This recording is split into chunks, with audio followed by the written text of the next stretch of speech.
शांति की मौत के बाद कानून साजी की जाए। मैं हमेशा आवाज उठा रहा हूं कि अज़दवाजी इखलाकी तरबियत पर बात की जाए। जिनसी एजुकेशन पर पाकिस्तान में बात जरूरी है।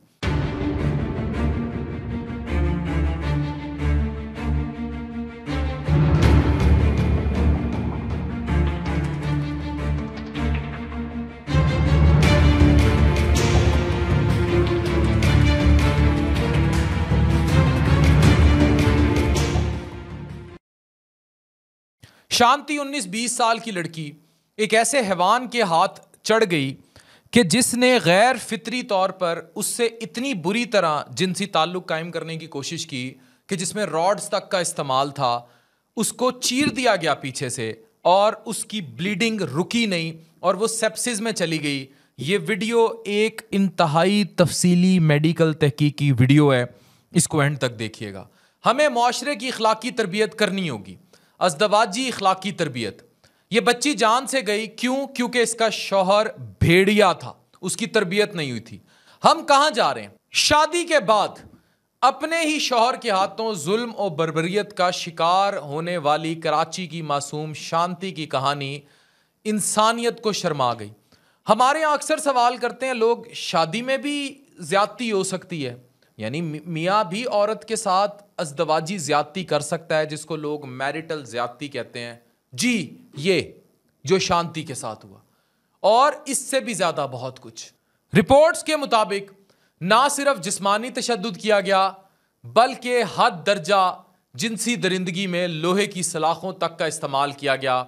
यह वाकया सिर्फ एक शख्स की ज़हनी खबासत का अक्स नहीं है बल्कि हमारे मुआशरे में पनपती हैवानियत का नोहा है। पाकिस्तान में बहुत कॉमन होती जा रही है नाजेबा वीडियोस की एडिक्शन। नहीं यकीन आता कितने मोबाइल्स वीपीएन के जरिए रात को कनेक्ट होते हैं किन वेबसाइट से।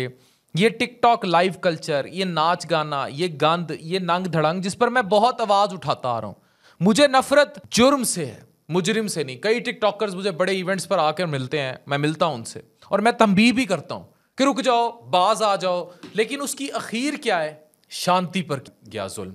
मुझे ये वाकई पढ़कर मंटू के अफसाने की याद आ गई, जिसमें एक बुजुर्ग बूढ़ा बज़ाहिर मोअज़्ज़िज़ नजर आने वाला लेकिन दरिंदा अपनी नौकरानी के साथ बदसलूकी करता है, लेकिन बाद में अपने खद्दो खाल की वजह से बच निकलता है। क्या हम अपने इर्द गिर्द ऐसे दरिंदों को इज्जत के लिबादे में छुपा देखते हैं और फिर चुप रहते हैं? अगर औरत की जिनसी तरबियत ना हो तो वो समझती है कि शादी के बाद उसके जिस्म पर शौहर का मुकम्मल हक है, वो जितनी मर्जी अजियत दे उसे कबूल करना है। और अगर मर्द को जिनसी हदूद, इज्जत और का शऊर नहीं सिखाया गया तो वो शौहर नहीं एक वहशी दरिंदा बन जाएगा। उसकी जिनसी तरबियत नहीं की गई, उसको तहजीब नहीं दी गई तो पसीने में लथपथ, बगैर किसी रिस्पेक्ट के, बगैर अपनी चीज़ों का ख्याल रखे वो औरत को रौंदता चला जाएगा और एक जानवर से भी बदतर सलूक करेगा उसके साथ। शांति की मौत एक ऐसा ही दिल दहला देने वाला अंजाम है और एक नई नवीली दुल्हन जिसे शौहर की मोहब्बत नहीं दरिंदगी मिली। ये तस्वीर इसलिए शेयर की जा रही है क्योंकि ये हर जगह है इंटरनेट पर और इसको इंटरनेशनल मीडिया भी रिपोर्ट कर रहा है। जिसके साथ ये जुल्म हुआ, जिसका जिक्र भी मुआशरे में बेहयाई समझा जाता है, इस किस्म का जुल्म हुआ। 19 साला शांति की शादी महज 1 महीना पहले अशोक नाम के नौजवान से हुई। शादी के सिर्फ 15 दिन बाद वो खून में लथपथ शदीद जख्मी हालत में अस्पताल पहुंची। जिस्म पर दांतों के निशान, गर्दन पर बदतरीन काटने का जख्म और नाजुक आज़ा में शदीद अंदरूनी चोटें पाई गईं। डॉक्टर्स ने वाज़े तौर पर लिखा, victim presented with anal tearing, यानी कि उसका जो पिछला हिस्सा है वो फट गया, काट दिया गया। उसको पेरिनियल लैसिरेशंस थी, यानी कि अब वो अल्फाज में भी बयान करना उर्दू में मुश्किल है कि किस तरह उसको ख़त्म कर दिया गया।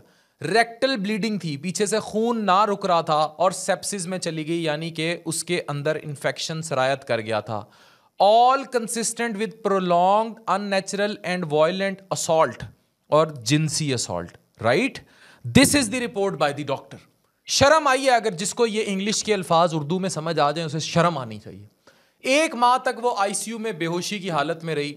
उसकी आंतों में शदीद इन्फेक्शन था, ओवरऑल बॉडी में सेप्सिस फैल गया, आखिरकार चली गई इस दुनिया से।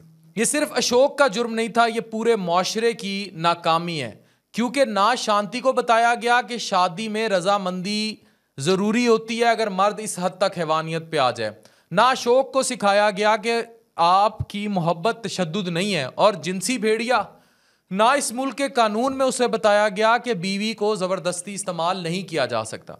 अब मैं स्टैट्स बताऊंगा, जब मैं स्टैट्स बताऊंगा और आपको पता चलेगा कि पाकिस्तान के कितने घरों में क्या हो रहा है, तो रोंगटे खड़े होंगे। और ये उस डाटे पर है जो डाटा बड़ा रेयर हासिल किया गया। हमारी सोसाइटी में एजुकेशन जिनसी नहीं है, इवन बच्चों को नहीं दी जाती about their all that life, adolescent life जो उन्होंने होनी है, जो स्कूल कॉलेजेस में किताबों में पढ़ाया जाना चाहिए। गुड टच, बैड टच, सफाई, ठीक है, कहाँ किसकी गोद में बैठना है, किसकी नहीं बैठना, किससे बात करनी है, कहाँ मैसेजेस में हदूद क्रॉस होने लग गई हैं और कहाँ आपके साथ अब गलत होना शुरू हो गया। याद रखें कि हम ये मालूमात महदूद रखते हैं बहुत सारे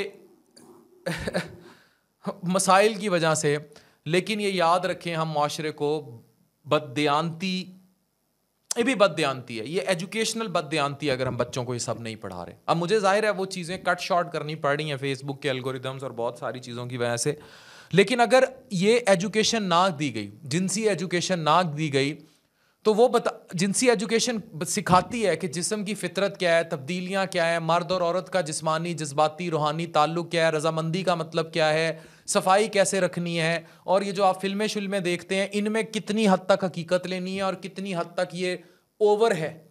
ठीक है, ये जो आपको नज़र आते हैं द ब्लैक्स और ये सब कुछ, ये किस हद तक अननेचुरल है वो सब बताना है। ठीक है, हिफाजत क्या है, सफाई क्या है, हसासियत क्या है। शौहर बनने से पहले इंसान तो बनो, वो शऊर किसने देना है। बीवी को जिस्म नहीं शख्सियत मान, उसी इसलिए उसकी सुनी भी नहीं जाती। ताल्लुक में मोहब्बत, नरमी, एतबार और रब्त का सलीका। लड़की को ये बताना कि शौहर के लिए भी नो कहना होता है जहाँ वो हद क्रॉस करने लगे। अगर माँ बाप ने शऊर नहीं दिया तो मुआशरा शऊर दे, उस्ताद शऊर दे। लड़कियाँ खुद पर जुल्म सहती रहती हैं और लड़के शहवत में बेकाबू होकर कुछ करते हैं। अब ये डाटा WHO का है। WHO के मुताबिक 125 ममालिक में अज़दवाजी ताल्लुक में मैरिटल यानी शादी हो गई, उसमें हद दर्जा ज़्यादती जुर्म है। अगर औरत नहीं कह रही तब भी आप उसको कर रहे हैं और उस तक जा रहे हैं तो जुर्म है। लेकिन पाकिस्तान उनमें शामिल नहीं है। पाकिस्तान में शादीशुदा औरतों में 70% ख़वातीन कभी ना कभी शौहरी तशद्दुद का शिकार रही हैं। मैं अब तशद्दुद की बात कर रहा हूँ, इसको सुने। वो जो आपका है ना बाकी कॉन्सेप्ट, वो एक अलग मैटर है, मैं तशद्दुद की बात कर रहा हूँ। एक तहकीक के मुताबिक 47% मर्दों ने इतराफ़ किया है कि वो मुकम्मल रजामंदी के बगैर हर हद क्रॉस करते हैं। ये WHO का डाटा है, हवा में तीर नहीं चल रहे।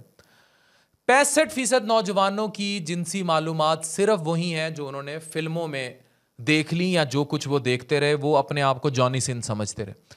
अशोक जैसा दरिंदा कैसे पैदा होता है? वो बचपन से यही सीखता है, औरत जिस्म है, मोहब्बत नहीं। शौहर जो चाहे करे, बीवी को चुप रहना चाहिए, और जो उसने फिल्मों में नाजेबा में देख लिया वो उसी को इम्प्लीमेंट करेगा। उसमें से कितना सीखना है और वो क्यों बनाई गई हैं उसको कोई नॉलेज नहीं है। फिर वो अपनी बीवी को वैसा ही ट्रीट करता है, एक खिलौना, बिल्कुल पागल हो जाता है। पाकिस्तानी कानून में बाकायदा तौर पर अब अज़दवाजी तौर पर जो मी टू मूवमेंट वाली ख़वातीन है ना, इधर फोकस करें, इसको जुर्म करार दिलवाएं असेंबली से कि अगर कोई खातून उठ के चली जाती है कि भाई ये मेरे साथ ज़्यादती करता है, बेशक मैं इसके निकाह में हूँ, और ये जुल्म करता है, क्योंकि जो शांति के साथ हुआ वो भी तो इस्लाम में जायज़ नहीं है, तो one has to stop somewhere. तमाम तालीमी इदारों में कब सफाई रखनी है, गुड टच बैड टच क्या है, कितनी बार जाना है, कैसे जाना है, आदाब क्या है, अज़दवाजी अखलाकियात क्या हैं, ये सिलेबस का हिस्सा बनना चाहिए। निकाह से पहले दोनों फ्रीकैन की नफ्सियाती और जिनसी तरबियत लाजमी और टेस्ट लाजमी। मेरे पास एक केस रिपोर्ट हुआ, लड़के को एड्स था, वो लड़का जाता होता था हिजड़ों के पास और वहाँ से उसको एड्स लगा, DG खान का केस था, और उसने अपनी बीवी को दिया, फिर बच्चों को भी दिया। तो मैं हमेशा कहता हूँ हेपेटाइटिस B, C, HIV इनके टेस्ट लाजमी करें। वालदैन को तरबियत दी जाए कि वो बच्चों को खुले माहौल में जिस्मानी और जिनसी मालूमात पर उनसे बात करें, माँ बेटी से करे और बाप बेटे से करे। ये जो फिल्में ये देखते हैं उनका देखा जाए कि उनके सेशंस के वो कैसे उन पर इंप्लीमेंट हो रहे हैं, इस पर खुलकर बात करें। आज हमें सबसे पहले अपना एहतसाब करना होगा, हर शख्स को अपने बेटे की तरबियत बाप करे, बेटी की तरबियत माँ या कोई और ख़ातून करे। माशरती तरक्की का पहला कदम औरत को इज़्ज़त देना है। और अगर हमारे माशरों में इतनी गिरी हुई अखलाकी हरकतें हो रही हैं और पाकिस्तान में ख़ातून को बिल्कुल ही भेड़ बकरी समझ लिया गया है, तो अब टाइम आ गया कि इस पर कानून साजी की जाए। आज हमारे घरों में पलने वाली बेटियां कल को जवान होंगी तो हमें सोचना होगा कि ये किसी जानवर के हाथ ना लग जाएं। अगर माशरे में तालीम होगी और कानून होगा और वो पढ़ा लिखा होगा तो बहुत सारी बेटियां बर्बाद होने से बच जाएंगी। ये तालीम घरों में, स्कूलों में, मदरसों में, मसाजिद में, सोशल मीडिया पे हर जगह देनी होगी। शांति दरमियान में नहीं है, अब शांति के साथ जुल्म हो गया, लेकिन अब बहुत सारी शांतियों और को बचाना होगा। निकाह इबादत है, शांति के रिलीजन में जिस तरह भी वो उससे ब्याई गई वो इबादत समझ के गई, लेकिन शौहर ने जो किया वो हैवानियत है और ये हमारे माशरे का हिस्सा है। कराची पाकिस्तान में हुआ है, ठीक है। तो प्लीज़ इसको एज एन एजुकेशनल वीडियो लें और समझें, शेयर करें और कानून साजी की जाए। मैं फिर कहूँगा कि ख़वातीन इसमें रोल अदा करें जो सम स्ट्रेटेजिक पोजीशंस पर मौजूद हैं। डॉक्टर अफान कैसर, साइनिंग ऑफ।